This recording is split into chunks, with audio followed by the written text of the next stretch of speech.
and welcome to BB Talks with Ocean Malayali. ഇന്ന് ഞാൻ നമ്മുടെ സൺഡേ എപ്പിസോഡും ആൻഡ് ഇന്നത്തെ മൺഡേ എപ്പിസോഡും ഒരുമിച്ച് റിവ്യൂ ചെയ്യാൻ പോകുന്നത്. ദാറ്റ് ഈസ് എപ്പിസോഡ് 9 കൂടെ റിവ്യൂ ചെയ്യാൻ പോകുന്നത്. സോ ഫസ്റ്റ് തന്നെ എപ്പിസോഡ് 8 സൺഡേ എപ്പിസോഡ് റിവ്യൂ ചെയ്യുന്നതിൽ ഞാൻ അതിൽ പറയാനുള്ളതെന്ന് പറഞ്ഞാൽ, ബിഗ് ബോസിൽ ആദ്യം തന്നെ മോഹൻലാൽ ലാലേട്ടൻ നമ്മുടെ നല്ലൊരു അറ്റയറൊക്കെ ഇട്ട് ഹാൻസം ആയിട്ട് വന്നു. ആൻഡ് ഫസ്റ്റ് തന്നെ നമ്മുടെ കണ്ടസ്റ്റൻസിനെ വീഡിയോയിലൂടെ കാണുന്നു ആൻഡ് പറയുവാണ്, ആദ്യം തന്നെ ലാലേട്ടൻ പറയുവാണ് ഇന്ന് ആദ്യം തന്നെ നമുക്ക് എവിക്ഷൻ ചെയ്യാമെന്നാണ് പറയുന്നത്. അപ്പോൾ അത് തന്നെ നമ്മുടെ കണ്ടസ്റ്റൻസിന് വലിയൊരു ഷോക്കായി മാറി. അപ്പം നോമിനേറ്റഡ് ആൾക്കാരെ എല്ലാം എണ്ണീപ്പിച്ച് നിർത്തി. 7 പേരായിരുന്നു തോന്നുന്നു നോമിനേറ്റഡ്. അപ്പോൾ അതിൽ നിന്ന് നമ്മുടെ മുൻഷി രഞ്ജിത്തിനെയാണ് ഇന്ന് എവിക്റ്റ് ചെയ്തത്. അപ്പോൾ മുൻഷി രഞ്ജിത്ത് എവിക്റ്റ് ആണ്. തന്നെ മുൻഷി രഞ്ജിത്തിന്റെ എക്സ്പ്രഷൻസ് ഒക്കെ മാറി, എന്തൊക്കെയോ വളരെ ദേഷ്യം പോലൊക്കെയോ. അപ്പം ബിഗ് ബോസും ലാലേട്ടനും എല്ലാവരും പറയുന്നുണ്ട്, എല്ലാവരെയും കണ്ടസ്റ്റൻസിനെ കണ്ടിട്ട് എല്ലാവർക്കും കൈയൊക്കെ കൊടുത്തിട്ട് വരാൻ വേണ്ടിയിട്ട് മുൻഷി രഞ്ജിത്ത് വലിയ മൈൻഡും ചെയ്ത് ഇങ്ങനെ അവിടെ അങ്ങനെ കറങ്ങി നടന്ന് എങ്ങനെയല്ലോ അങ്ങ് ഇറങ്ങി പോകാൻ നോക്കുമായിരുന്നു. അപ്പോൾ വീണ്ടും ബിഗ് ബോസ് പിന്നിൽ നിന്ന് വിളിച്ച് പറഞ്ഞ്, നമ്മൾ കയറി വന്ന ഡോറിൽ നിന്ന് പുറത്തു പോകണം, സോ നിങ്ങൾ വെയിറ്റ് ചെയ്യുക, എല്ലാവരെയും കണ്ടിട്ട് വാ എന്ന് പറഞ്ഞു. അപ്പോൾ അന്നേരം ഒന്ന് പെട്ടെന്ന് ഒരു മാനറിസമിൽ, വല്ലാത്ത മാനറിസമിൽ എല്ലാവരെയും കണ്ട് കൈയൊക്കെ കൊടുത്തിട്ട് ഇറങ്ങിപ്പോയി. അതാണ് ഫസ്റ്റ് തന്നെ ഇതിൽ കാണിച്ചത്. സോ ഫസ്റ്റ് തന്നെ എവിക്ഷൻ കൊടുത്ത് എല്ലാവരെയും ഒന്ന് പേടിപ്പിച്ച് ലാലേട്ടൻ. ഇപ്പോൾ ലാലേട്ടൻ്റെ കുറ്റമല്ല, എവിക്ഷൻ എല്ലാ വീക്കും നടക്കുമല്ലോ. അപ്പോൾ ഇന്ന് ആദ്യം തന്നെ അങ്ങ് എവിക്ഷൻ ചെയ്തു. പിന്നെ രണ്ടാമത് കാണിക്കുന്ന കാര്യം എന്ന് പറഞ്ഞാൽ, നമ്മുടെ ആദില ആൻഡ് നൂറയോട് അനീഷ് പറയുന്ന ഒരു സംസാരമാണ് കാണിക്കുന്നത്. അപ്പോൾ ഇത് വരുന്നത് എങ്ങനെയാണെന്ന് വെച്ചാൽ, ഇതിൻ്റെ ഡിസ്കഷൻ വരുന്നത് എങ്ങനെയാണെന്ന് വെച്ചാൽ, ഈ ഒരു ടാസ്ക് കൊടുത്തിരുന്നു, കംപ്ലൈൻറ്റ് ബോക്സ്, എന്തോ പരാതിപ്പെട്ടി. സോ അതിൽ ഈ കണ്ടസ്റ്റൻസ് എല്ലാം കുറേ പരാതികൾ എഴുതി ഇട്ടിരുന്നു. അപ്പോൾ ആ പരാതിപ്പെട്ടി എടുത്തുകൊണ്ട് വന്നു. ലാലേട്ടൻ പറഞ്ഞുകൊണ്ട് സ്റ്റോർ റൂമിൽ നിന്ന് അത് എടുത്തുകൊണ്ട് അവിടെ കൊണ്ടുവച്ചു. അപ്പോൾ അതിൽ പരാതികൾ മൊത്തം മോസ്റ്റ്ലി എല്ലാം അനീഷിനെതിരെയുള്ള പരാതികളായിരുന്നു. അപ്പോൾ ആദ്യം തന്നെ ലാലേട്ടൻ ചോദിക്കും, ആദിലയുടെ നൂറയുടെയും പരാതി ആർക്കെതിരെ? അപ്പോൾ അനീഷിനെതിരെയാണ്. സോ എന്ത് പരാതിയാണെന്ന് ചോദിക്കുമ്പോൾ അവർ പറയും ഇങ്ങനെ, നമ്മൾ എന്ത് പോയി ചോദിച്ചാലും പുള്ളിക്കാരൻ തിരിച്ച് മറുപടി പറഞ്ഞാൽ അതിനൊരു അപ്രോപ്രിയേറ്റ് ആയിട്ടുള്ളൊരു മറുപടിയല്ല പറയുന്നത്. എന്തെങ്കിലും തറുതലയോ അല്ല തിരിച്ച് പറയോ അല്ലെ അതുമായിട്ട് റിലേറ്റഡ് അല്ലാത്ത മറുപടി, അങ്ങനത്തെ ഒരു രീതിയിലാണ് സംസാരിക്കുന്നത്. സോ ഇത് എന്തുകൊണ്ട് ഇങ്ങനെ വന്നെന്ന് പറയുമ്പം ലാലേട്ടൻ പറയും, നിങ്ങൾ തമ്മിൽ എന്തോ ഇന്നലെ ഒരു പ്രശ്നം നടന്നത്.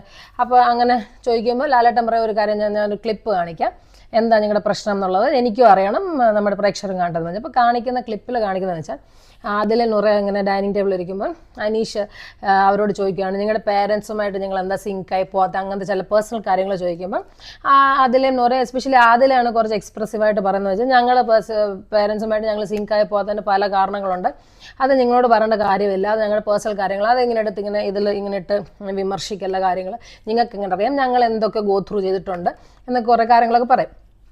സോ അതിനെക്കുറിച്ച് പറഞ്ഞാണ് ലാലേട്ടൻ പറയുന്നത്. മറ്റുള്ളവരുടെ പേഴ്സണൽ കാര്യങ്ങൾ അവർക്ക് താല്പര്യമില്ല, ഇടപെടാതിരിക്കുക, അനീഷിനോടും പറയും. അപ്പോൾ അനീഷ് പറയും, ഞാൻ അങ്ങനെ ഒരു ഇൻറ്റൻഷനല്ല പറഞ്ഞത്, അവരുടെ പേരൻസുമായിട്ട് ഇവർ നല്ല കാര്യമില്ല എന്ന രീതിയിലാണ് ഞാൻ അത് അവരോട് ചോദിച്ചതെന്നൊക്കെ പറയും. പക്ഷെ ആദ്യമൊക്കെ അത് തീരെ ഇഷ്ടമല്ല, നൂറ വലിയ റിയാക്ട് ചെയ്യുന്നില്ല, ആദ്യം ഒരുപാട് കരഞ്ഞൊക്കെ ഇങ്ങനെ എക്സ്പ്രസീവായിട്ട് കാണിക്കും. അപ്പോൾ അതവിടെ അങ്ങനെ തീരും. പിന്നെ ശരത്ത്, നമ്മുടെ അനുമോള്, ശൈത്യ, ഇവർക്കെല്ലാം എല്ലാവർക്കും അനീഷിന് അഗേൻസ്റ്റ് ആണ് കംപ്ലൈൻറ്റ്. സോ എല്ലാവരും ഓരോരോ കംപ്ലൈൻറ്റ് അനീഷിന് അഗേൻസ്റ്റ് പറയുന്നുണ്ട്. സോ ഇതാണ് കാണിക്കുന്നത് ആദ്യം തന്നെ. പിന്നെ ലാലേട്ടൻ ചോദിക്കുന്ന പറഞ്ഞാൽ, നമ്മുടെ അനുമോളും ശരത്തിനെയും ജയിലിലോട്ട് വിടും, ജയിൽ ടാസ്ക്.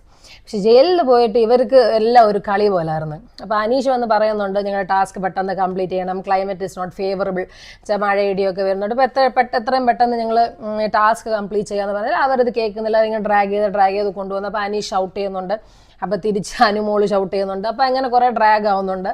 അത് മാത്രമല്ല, ജയിലിൽ നിന്ന് തന്നെ അനുമോള് അവിടെ ജയിലിൽ അവർക്ക് കിട്ടിയ ആഹാരം വെളിയിലുള്ള കണ്ടസ്റ്റൻസിന് കൊടുക്കുന്നു. പിന്നെ നെവിൻ വന്നിട്ട് വെളിയിൽ നിന്ന് അനുമുഖ ലിപ്സ്റ്റിക് ഇട്ട് കൊടുക്കുന്നു. സോ ഇതൊക്കെ ജയിലിൻ്റെ റൂൾസിന് അഗെയിൻസ്റ്റ് ആണ്. സോ അതാണ് ലാലേട്ടൻ പറഞ്ഞത്, നമ്മൾ ജയിലിൽ വിടുന്ന സുഖവാസത്തിന് വേണ്ടിയിട്ടല്ല, അതൊരു പണിഷ്മെൻ്റ് ആണ്. സോ അത് അങ്ങനെ ഡീൽ ചെയ്യണം, അല്ലാതെ ഇങ്ങനെ കളിയായിട്ടല്ല എടുക്കേണ്ടത്. ഓൾസോ ഇവർക്ക് വേണമെങ്കിൽ വാഷ്റൂം യൂസ് ചെയ്യാം. അപ്പോൾ അനീഷ് ക്യാപ്റ്റൻ ആയിരുന്നുകൊണ്ട് അനീഷ് വാഷ്റൂമിലോട്ട് കൊണ്ടുപോകുമ്പോൾ അവർ വാഷ്റൂം മാത്രം പോകാതെ അവിടെ നിൽക്കുക, വല്ലിക്കുക, അവിടെ കറങ്ങുക, ഇവിടെ കറങ്ങുക. ആൻഡ് നൈറ്റ് ടൈം ആണെങ്കിൽ ഇവർ ജയിലിൽ നിന്ന് ഇറങ്ങി അടുക്കളയുടെ അവിടെ പോയി ഒളിച്ചിരിക്കുക, കളിക്കുക. മീൻസ് അനീഷിനെ മാക്സിമം ഇറിറ്റേറ്റ് ചെയ്യുക. അതിൻ്റെ അവർ ഫൂള് ഇങ്ങനെ അവിടെ എവിടെയെങ്കിലും ഫൂള് അറൗണ്ട് ചെയ്യുമായിരുന്നു, അനീഷിനെ കളിപ്പിക്കുക, ഇറിറ്റേറ്റ് ചെയ്യുക. സോ ഇതൊന്നും ഒരു ജയിലിൽ കിടക്കുന്ന കണ്ടസ്റ്റൻസ് ചെയ്യേണ്ട കാര്യങ്ങളല്ല. എന്ന് ലാലേട്ടൻ അവരെ എക്സ്പ്ലെയിൻ ചെയ്ത് മനസ്സിലാക്കുന്നു.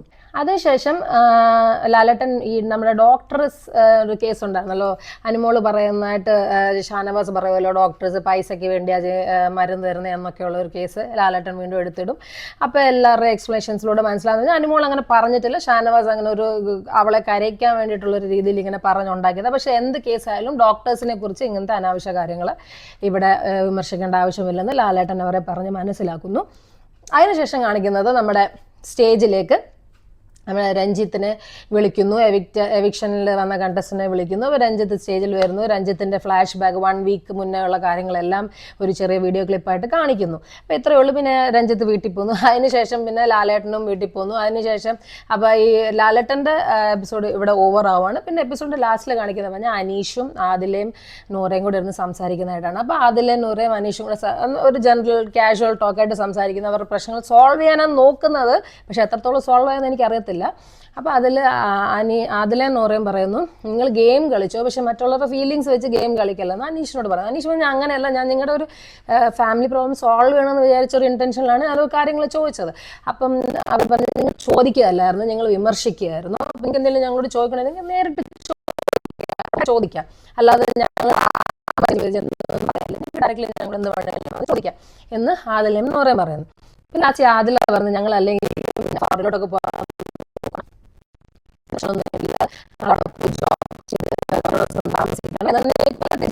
അന്നേരം അനീഷ് പറയുന്നത്, അങ്ങനെയല്ല, നിങ്ങൾ ഇന്ത്യ വിട്ട് പോയി കഴിഞ്ഞാൽ പിന്നെ നിങ്ങളുടെ ഇവിടുത്തെ പ്രസക്തി പോവല്ലേ, അങ്ങനെ നിങ്ങൾ പോവരുത് എന്നൊക്കെ അനീഷ് പറയുന്നു. അങ്ങനെ ഇവർ ഓരോ ടോക്കിൽ ആർഗ്യുമെന്റിൽ ലാസ്റ്റ് വീണ്ടും ചെറിയ ചെറിയ ആർഗ്യുമെന്റ്സ് കാണിക്കുന്നതാണ് എപ്പിസോഡിൽ ലാസ്റ്റ് കാണിക്കുന്നത്. അപ്പോൾ ഇത്രയേ ഉള്ളൂ നമ്മുടെ 8th എപ്പിസോഡ്, അതായത് സൺഡേ എപ്പിസോഡിന്റെ റിവ്യൂ ഇത്രയേ ഉള്ളൂ. അപ്പോൾ സൺഡേ എപ്പിസോഡിന്റെ മെയിൻ ഹൈലൈറ്റ് എന്ന് പറഞ്ഞാൽ നമ്മുടെ മുൻഷി രഞ്ജിത്ത് എവിക്റ്റ് ആയിരിക്കുന്നു. അതാണ് നമ്മുടെ സൺഡേ എപ്പിസോഡിന്റെ ഹൈലൈറ്റ്. ഇനിയപ്പം ഞാൻ നമ്മുടെ എപ്പിസോഡ് 9 റിവ്യൂ ചെയ്യാം. ദാറ്റ് ഈസ് മൺഡേ എപ്പിസോഡ്, ഇന്നത്തെ എപ്പിസോഡ് റിവ്യൂ ആണ്.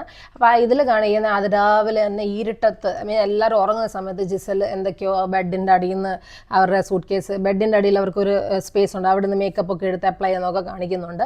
സോ അതാണ് ഫസ്റ്റ് കാണിക്കുന്നത്. പിന്നെ കാണിക്കുന്നത് ജിസലിനോട് പിന്നെ കാണിക്കുന്നത് നമ്മുടെ song and dance as usual. അത് കഴിഞ്ഞിട്ട് കാണിക്കുന്ന അനീഷ് ഒരു ടാസ്ക് ലെറ്റർ വായിക്കുന്നതായിട്ടാണ്. അപ്പോൾ അതിൽ പറയുന്നുണ്ട്, ജിസലിനോട് പറയുവാണ് ജിസലിൻ്റെ യൂണിഫോം, തന്നിരിക്കുന്ന യൂണിഫോം ഇടുക, അല്ലാതെ കൈവശമുള്ള ഡ്രസ്സുകളല്ല ഇടേണ്ടതെന്നൊക്കെ പറയുന്നുണ്ട്. അങ്ങനെ ജിസലും അനീഷും തമ്മിൽ ഒരു ആർഗ്യുമെൻ്റ് ഒക്കെ നടക്കുന്നുണ്ട്. നിങ്ങൾ ശരിയല്ല ചെയ്യുന്നതെന്നൊക്കെ അനീഷ് ജിസലിനോട് പറയുന്നുണ്ട്. ജിസൽ ഞാൻ തിരിച്ചു കൊണ്ടുവയ്ക്കാം, ഇപ്പോൾ തൽക്കാലത്തിനിട്ട് എന്തൊക്കെയോ എക്സ്ക്യൂസസ് പറയുന്നുണ്ട്. ഷീസ് ഓൾവേസ് ലൈക്ക് ദാറ്റ് അല്ല, എപ്പോഴും ഭയങ്കര ഒബ്സസ്ഡ് ആണ് കോസ്മെറ്റിക്സും ആൻഡ് ഡ്രസ്സും ഒക്കെ. She's very obsessed. അതുകൊണ്ട് എത്ര ബിഗ് ബോസ് പറഞ്ഞാലും she's not following the rules എന്നാണ് രാവിലെ കാണിക്കുന്നത്. പിന്നെ കാണിക്കുന്നത് ബിഗ് ബോസ് ഒരു ടാസ്ക് തരുകയാണ്. സോ അതിനുവേണ്ടി ബിഗ് ബോസ് എല്ലാവർക്കും ഒരു വിങ്സ് കൊടുക്കുന്നുണ്ട്. ഇങ്ങനെ ഈ സൂപ്പർമാൻ സ്പൈഡർമാൻ ഒക്കെ ഉള്ള പോലെ ഇങ്ങനെ കിട്ടുന്ന സാധനം. അപ്പോൾ എല്ലാവരും കെട്ടിയിരിക്കണം. ആൻഡ് ബിഗ് ബോസ് പറയുന്നത് ഇത് റാങ്കിങ് ടാസ്കിന് വേണ്ടിയിട്ടുള്ള വിങ്സ് ഒക്കെ ആയിരുന്നു. സോ എല്ലാവരും അത് കെട്ടിയിട്ടിരുന്നു. ആൻഡ് ബിഗ് ബോസ് പറഞ്ഞാൽ ആരും ഈ വിങ്സ് കെട്ടുന്നില്ല, അതിൻ്റെ പണിഷ്മെൻ്റ് ആയിട്ട് ഇവർക്ക് ഈ പണിപ്പുരയിലോട്ട് പോകാനുള്ള ഒരു ടൈം കൊടുക്കുമല്ലോ, ഇത്ര സെക്കൻഡ്സ്, അത് റെഡ്യൂസ് ആവും ആ ടൈം. സോ എല്ലാവരും കെട്ടിയിരിക്കണം, ഞാൻ പറയുന്നുണ്ട് പറയാമെന്ന് പറഞ്ഞിട്ട് ഫസ്റ്റ് ടാസ്ക് കൊടുക്കുകയാണ് ഇന്നത്തെ. That is ranking task. Ranking task in the sense എല്ലാവരും എത്ര കണ്ടസ്റ്റൻസ് ഉണ്ട് അവരുടെ പൊസിഷൻസ് റാങ്ക് ചെയ്യുക, നമ്പർ 1 to അവരെത്ര പേരുണ്ട് അത് റാങ്ക് ചെയ്യുക. അപ്പം അതിനനുസരിച്ചായിരിക്കും ഇന്ന് പണിപ്പുര ടൈമിങ്ങും കാര്യങ്ങളും കൊടുക്കുന്നത്. അപ്പോൾ റാങ്ക് 1 വരുന്ന ആൾക്കാണ് 20 സെക്കൻഡ് ടൈം കൊടുക്കും പണിപ്പുര ടാസ്ക് ചെയ്യാൻ വേണ്ടിയിട്ട്. ആൻഡ് റാങ്ക് 2 വരുന്ന ആൾക്ക് 15 സെക്കൻഡ് കൊടുക്കും. ആൻഡ് ബാക്കി റാങ്കിൽ വരുന്നവരെല്ലാം 10 സെക്കൻഡ് കൊടുക്കും. സോ അങ്ങനെയാണ് ഇത് ഡിസ്ട്രിബ്യൂഷൻ ചെയ്തിരിക്കുന്നത്. അപ്പം ബിഗ് ബോസ് ക്ലിയർ ആയിട്ട് നിങ്ങൾ ഈ ടാസ്ക് കംപ്ലീറ്റ് ചെയ്യണം. നിങ്ങൾ റാങ്കിങ് പൊസിഷൻ തമ്മിൽ സംസാരിച്ച് റാങ്കിങ് കൊടുത്തിട്ട് നിങ്ങൾ ടാസ്ക് കംപ്ലീറ്റ് ചെയ്താൽ മാത്രമേ നിങ്ങൾക്ക് പണിപ്പുരയിലോട്ട് കയറി നിങ്ങൾക്ക് സാധനങ്ങൾ എടുക്കാൻ പറ്റത്തുള്ളൂ എന്ന് ക്ലിയർ ആയിട്ട് പറയുന്നുണ്ട്. ഇല്ലെങ്കിൽ നിങ്ങളുടെ ഈ ടാസ്ക് ക്യാൻസൽ ആവും, നിങ്ങൾക്ക് പണിപ്പുരയിലോട്ട് പോകാനും പറ്റില്ല. വീക്ക്ലി 2 തവണയാണ് പണിപ്പുരയിലോട്ട് പോകാൻ വിടുന്നത്. അപ്പം നിങ്ങൾ ഈ ടാസ്ക് കംപ്ലീറ്റ് ചെയ്തില്ലെങ്കിൽ നിങ്ങളുടെ ആ ഫസ്റ്റ് ചാൻസ് നിങ്ങൾക്ക് നഷ്ടപ്പെടും എന്ന് ക്ലിയർലി ബിഗ് ബോസ് മെൻഷൻ ചെയ്യുന്നുണ്ട്. പക്ഷേ റാങ്കിങ് ടാസ്ക് തുടങ്ങുന്നു, എല്ലാവരും അങ്ങോട്ടും ഇങ്ങോട്ടും കുറേ ആർഗ്യുമെൻറ്റ്സ് തുടങ്ങുന്നു. അനീഷ് നമ്പർ 1 പൊസിഷന് വേണ്ടി ഫൈറ്റ് ചെയ്യുന്നു. എന്നിട്ട് അതിൻ്റെ നമ്പർ 1 ലോക്കറ്റ് എടുത്ത് കഴുത്തിലിട്ടിട്ട് ആർക്കും കൊടുക്കത്തില്ലെന്ന് പറഞ്ഞിരിക്കുന്നു. അപ്പോൾ ഷാനവാസ് പറയും എല്ലാവരോടും, അനീഷ് എടുക്കുന്നെങ്കിൽ എടുത്തോട്ടെ, 20 സെക്കൻഡ്സിൻ്റെ അത് എടുക്കുന്ന എടുത്തോട്ടെ, ബാക്കി സെക്കൻഡ് നമുക്ക് ആര്യനും കൊടുക്കാം ആൻഡ് ബാക്കി നമുക്ക് എല്ലാവർക്കും 10 സെക്കൻഡ്സ് എടുക്കാം. സോ ഇനി ഇവിടെ ആർഗ്യുമെന്റ് വേണ്ട, വെറുതെ ഇത് ടാസ്ക് ക്യാൻസൽ ആയപ്പോൾ നമുക്ക് ആർക്കും പോകാൻ പറ്റത്തില്ലെന്ന് ഷാനവാസ് പറയുന്നുണ്ട്. പക്ഷേ ശരത്ത് വന്ന് വീണ്ടും പറയുന്നില്ല, എനിക്ക് സമ്മതമല്ല. അക്ബറും പറയുന്നത് അങ്ങനെ ഇപ്പോൾ അനീഷ് പോയിട്ട് എനിക്ക് ഡ്രസ്സും വേണ്ട, സാധനങ്ങളും വേണ്ട, എനിക്ക് താല്പര്യമില്ല ഒന്ന് കൊടുക്കാനെന്ന് പറഞ്ഞിട്ട് ആര്യൻ അനീഷിൻ്റെ കഴുത്തിൽ നിന്ന് ലോക്കറ്റ് പൊട്ടിച്ചെടുക്കുന്നു. അങ്ങനെ കുറേ ആർഗ്യുമെന്റ്സ് ഒക്കെ നടന്നിട്ട് ലാസ്റ്റ് ഈ ടാസ്ക് ക്യാൻസൽ ആവുകയാണ് ചെയ്യുന്നത്. സോ അതുകൊണ്ട് സംഭവിക്കുന്നത് പറഞ്ഞാൽ ഫസ്റ്റ് പണിപ്പുര ടാസ്ക് ക്യാൻസൽ ആവുകയാണ്. അപ്പോൾ ഇന്നത്തെ പണിപ്പുര ടാസ്ക് നടന്നില്ല. ഇതാണ് നടക്കുന്നത്. ഫസ്റ്റ് രാവിലെ തന്നെ കാണിക്കുന്നത് ഈ ഒരു സീനാണ്. നെക്സ്റ്റ് സീനിൽ ബിഗ് ബോസ് ക്യാപ്റ്റൻ ഷാനവാസിനോട് പറയുവാണ് ഈ ക്ലീനിങ് ടീമും അവരുടെ കുക്കിംഗ് ടീമും എല്ലാം ഡിസ്ട്രിബ്യൂഷൻ അതിൻ്റെ എല്ലാം ആരൊക്കെ ആരെന്ത് ചെയ്യും എന്നതിൻ്റെ ടീം ഡിസ്ട്രിബ്യൂഷൻ നടത്തണം ഇമീഡിയറ്റ്ലി. ആൻഡ് പ്ലസ് അതിൻ്റെ കൂടെ അനീഷിനോട് പറയുന്നുണ്ട്, പഴയ ക്യാപ്റ്റനുള്ള അനീഷ്. അപ്പോൾ അനീഷ് യൂസ് ചെയ്യാത്ത എന്തെങ്കിലും സാധനം ഒരു ഗിഫ്റ്റായിട്ട് പുതിയ ക്യാപ്റ്റന് കൊടുക്കണമെന്ന് പറയുമ്പോൾ അനീഷിൻ്റെ കയ്യിൽ ഒരു കോം മാത്രമേ ഉള്ളായിരുന്നു അൺയൂസ് ആയിട്ട്. സോ ഹി ഗീവ്സ് കോം ഷാനവാസിന് കൊടുക്കുന്നതായിട്ടാണ് കാണിക്കുന്നത്. പിന്നെ ഷാനവാസ് ടീം ഡിസ്ട്രിബ്യൂഷനൊക്കെ ചെയ്യുന്നുണ്ട്.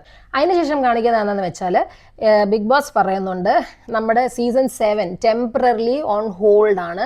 നമ്മളിപ്പം ടാസ്ക് ഒന്നും ചെയ്യുന്നില്ല, നമ്മൾ ഓരോ പാർട്ടിസിപ്പേഷനും ഒന്നും ഇനി ചെയ്യാൻ പോകുന്നില്ല, ഹോൾഡിൽ വെച്ചേക്കുവാണ്. ബിഗ് ബോസ് 7 ഇപ്പം നിർത്താൻ പോവാണ്. നിങ്ങളെല്ലാം കണ്ടസ്റ്റൻസ് എല്ലാം ഞങ്ങൾ ഗസ്റ്റായിട്ട് കരുതാൻ പോവാണ്. ഇനി മുതൽ ടാസ്ക് ഒന്നും ഇല്ലെന്ന് പറയുന്നു. അപ്പം എല്ലാവരും ചോദിക്കുന്നത് എന്തുകൊണ്ടാണ് അങ്ങനെ സംഭവിച്ചപ്പോൾ ബിഗ് ബോസ് എക്സ്പ്ലെയിൻ ചെയ്യുന്നത്, ഞാൻ പല തവണ ഇവിടുത്തെ റൂൾസ് എക്സ്പ്ലെയിൻ ചെയ്തിട്ടുണ്ട്. നിങ്ങൾക്ക് സ്വന്തമായിട്ട് നിങ്ങളുടെ കോസ്മെറ്റിക്സോ സ്വന്തം ഡ്രസ്സസോ ഒന്നും ബാഡ്ജ് ഇല്ലാത്തവർക്ക് യൂസ് ചെയ്യാൻ പറ്റത്തില്ല. പല തവണ ലാലേട്ടനും വരെ വന്ന് പറഞ്ഞിട്ട് പോലും നിങ്ങളത് ഫോളോ ചെയ്യുന്നില്ല. അതുകൊണ്ട് ഞാനിത് സ്റ്റോപ്പ് ചെയ്യാൻ പോകും. നിങ്ങൾക്ക് ഇവിടെ ഒരു ഗസ്റ്റായിട്ട് താമസിക്കാം, ആഹാരമൊക്കെ കറക്റ്റ് സമയത്തിന് കിട്ടും, നിങ്ങൾക്ക് ഇവിടെ നിൽക്കാം എന്ന് പറയുന്നു. അൺടിൽ ആൻഡ് അൺലെസ് നിങ്ങൾ എടുത്ത സാധനങ്ങൾ നിങ്ങൾ ബാഡ്ജ് ഇല്ലാത്തവർ യൂസ് ചെയ്യുന്ന സാധനങ്ങളെല്ലാം തിരിച്ച് തരുന്നിടം വരെ ഈ ഒരു ഇത് കാണും എന്ന് പറയുന്നു. അപ്പോൾ ഷാനവാസ് എല്ലാവരോടും സംസാരിക്കുന്നു, ജിസലിനോടും ചോദിക്കുന്നു നിൻ്റെ കയ്യിൽ എന്തെങ്കിലും ഉണ്ടെങ്കിൽ തിരിച്ചു തരണം എന്നൊക്കെ. ജിസൽ പറയാം എൻ്റെ കയ്യിൽ ഇനി ഒന്നുമില്ല, ഞാൻ പ്രോമിസ് ചെയ്യുക എൻ്റെ കയ്യിൽ ഒന്നുമില്ല എന്നൊക്കെ പറയുമ്പോൾ ലാസ്റ്റ് ദെൻ ഓക്കെ ആ പ്രോമിസ് ബിലീവ് ചെയ്ത് ബിഗ് ബോസ് വീണ്ടും ടാസ്ക് സ്റ്റാർട്ട് ചെയ്യുന്നത്. അപ്പോൾ ഫസ്റ്റ് ടാസ്ക് സ്റ്റാർട്ട് ചെയ്യുന്നത് വിങ്സ് ഒക്കെ ഇട്ടിട്ട് ഇവർ സ്റ്റാർട്ട് ചെയ്യുന്ന ടാസ്ക് എന്ന് പറഞ്ഞാൽ മിഡ് വീക്ക് നോമിനേഷന് വേണ്ടിയിട്ട് 6 പേരെ സെലക്ട് ചെയ്യുക എന്നുള്ളതാണ്. അപ്പോൾ അതിന് സെലക്ട് ചെയ്യാൻ ഇവർ വലിയൊരു നെയിം ബോർഡ് അവിടെ കൊണ്ടുവെക്കും, അതിലെല്ലാ കണ്ടസ്റ്റൻസിൻ്റെ പേര് തരും. അപ്പോൾ ഓരോ കണ്ടസ്റ്റൻസും 6 പേരെ സെലക്ട് ചെയ്യുകയാണ് മിഡ് വീക്ക് എവിക്ഷന് വേണ്ടിയിട്ട്. സോ അങ്ങനെ സെലക്ട് ചെയ്യുന്ന 6 പേരെ മിഡ് വീക്ക് എവിക്ഷനിലോട്ട് വിടും. അപ്പോൾ മിഡ് വീക്ക് എവിക്ഷൻ എന്ന് പറഞ്ഞാൽ ട്യൂസ്ഡേയും തേഴ്സ്ഡേക്കിനുള്ളിൽ ഏതൊരു 2 പേരെ ഈ സെലക്റ്റഡ് 6 പേരിൽ നിന്ന് പറഞ്ഞു വിടുമെന്നാണ് ബിഗ് ബോസ് പറഞ്ഞത്. സോ അങ്ങനെ മിഡ് വീക്ക് എവിക്ഷൻ നടക്കുന്നു.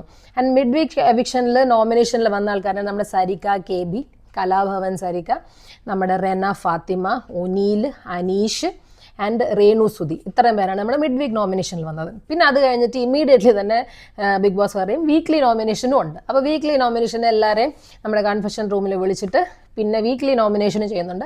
അതിൽ ബാക്കി ഉണ്ടായിരുന്ന എല്ലാ കണ്ടസ്റ്റൻസും നോമിനേറ്റ് ആവും. പിന്നെ അക്ബറും നമ്മുടെ ഷാനവാസും മാത്രം ഓൾറെഡി ലാസ്റ്റ് വീക്കേ നോമിനേറ്റഡ് ആയിരുന്നല്ലോ കോയിൻ ടാസ്കിൻ്റെ ഒക്കെ ആ പ്രശ്നത്തിൽ.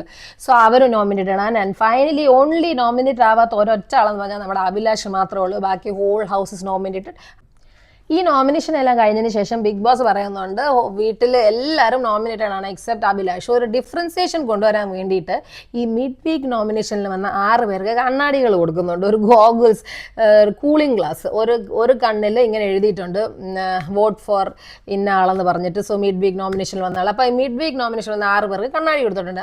അതിലൂടെ ഇന്നത്തെ നമ്മുടെ എപ്പിസോഡ് തീരുവാണ്. അവരെല്ലാം കണ്ണാടി ഇട്ട് വിങ്സ് ഇട്ട് നടക്കുവാണ്.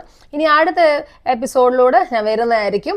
അപ്പോൾ BB Talks with Persian Malayali കണ്ടതിന് എല്ലാവർക്കും നന്ദി. Thank you so much. Bye bye and take care.